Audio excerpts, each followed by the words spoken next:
دوستو، اگر ابھی تک آپ نے ہمارے چینل کو سبسکرائب نہیں کیا تو اسے سبسکرائب کر لیں، اور اگر آپ کو یہ کہانی پسند آئے تو اس کو لائک کریں، شیئر کریں اور کامنٹ سیکشن میں جا کر کامنٹ دینا نہ بھولیے گا۔ بھیڑیے کے کھیت سے شکرکندی چرانا کوئی آسان کام نہ تھا، کیونکہ بھیڑیا بہت دبے پاؤں چلتا ہوا آتا اور چور کو پیچھے سے پکڑ لیتا تھا۔ لیکن خرگوش ہر روز بھیڑیے کے کھیت سے شکرکندی چرا لاتا۔ وہ پہلے ایک بڑی سی ہڈی کھیت میں دبا دیتا، پھر شکرکندیاں اکھاڑ کر اپنے تھیلے میں بھرتا اور ٹہلتا ہوا کھیت سے باہر چلا جاتا۔ لیکن بچوں، پتہ ہے کیا ہوا؟ بھیڑیے کو بھی شکرکندیوں کی چوری کا پتہ چل گیا۔ ایک دن وہ چور کو پکڑنے کے لیے بھوسے کے ڈھیر کے پیچھے چھپ کر بیٹھ گیا اور انتظار کرنے لگا۔ کچھ دیر میں خرگوش بھی آ پہنچا۔ اس نے زمین کھود کے ہڈی دفن کی اور شکرکندی اکھاڑ کر تھیلے میں بھری اور سیٹی بجاتا ہوا چل دیا۔ جوں ہی وہ بھوسے کے ڈھیر کے پاس پہنچا، بھیڑیا جھٹ سے باہر نکلا اور اس نے خرگوش کو پکڑ لیا۔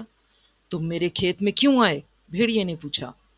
خرگوش نے کہا، میں خود نہیں آیا، ہوا تیز تھی، اس نے مجھے اڑا کر تمہارے کھیت میں لا پھینکا۔ بھیڑیے نے پوچھا، پھر تم نے میری شکرکندی کیوں توڑی؟ خرگوش نے مسمسی صورت بنا کر کہا، ہوا تیز تھی، میں سہارا لینے کے لیے شکرکندی کا پودا پکڑتا، وہ جڑ سے اکھڑ جاتا۔ بھیڑیا خرگوش کی چالاکی پر ہنسا اور بولا، یہ شکرکندیاں تمہارے تھیلے میں کیسے آ گئیں؟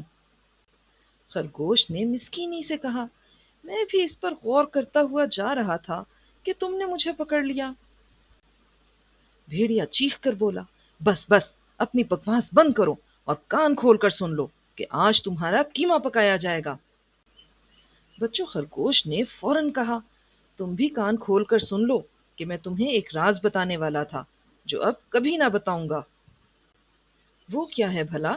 بھیڑیے نے اشتیاق سے پوچھا۔ خرگوش ہونٹ بھینچ کر بولا، بالکل نہیں بتاؤں گا، بے شک تم میرا قیمہ بناؤ یا بوٹیاں اڑا دو۔ بچوں، اب تو بھیڑیے کا اشتیاق اور بڑھا۔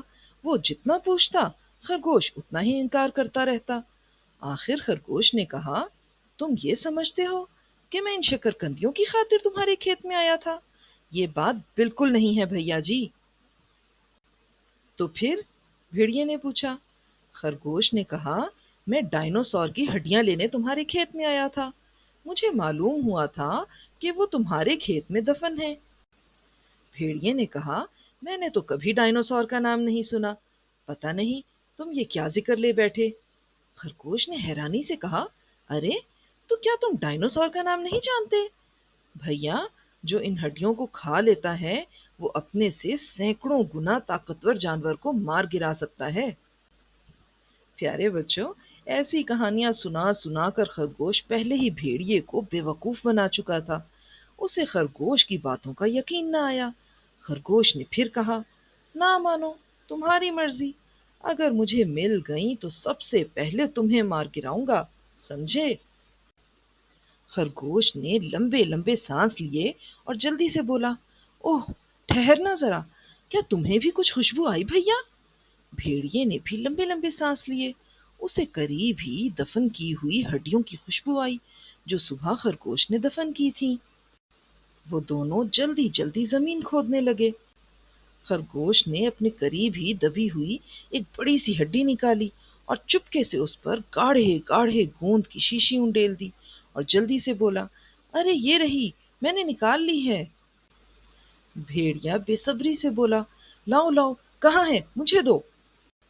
اس نے خرگوش کے ہاتھ سے ہڈی چھین لی اور چبانے کے لیے اس پر منہ مارا، لیکن اس کے دانت خون میں گڑ کر جم گئے اور منہ چپک کر رہ گیا۔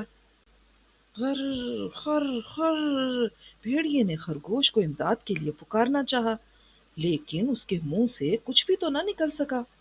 بیچارہ کبھی ایک ہاتھ سے ہڈی کھینچتا، کبھی دونوں ہاتھوں سے زور لگاتا۔ اس کوشش میں اس کی آنکھیں باہر ابل آئیں، پسینے سے جسم شرابور ہو گیا اور آخر ہڈی منہ سے باہر نکل تو آئی، لیکن اس کے ساتھ بھیڑیے کے چار دانت بھی باہر آ رہے۔ بچوں، خرگوش جو یہ سب تماشا دیکھ رہا تھا، چپکے سے وہاں سے کھسک گیا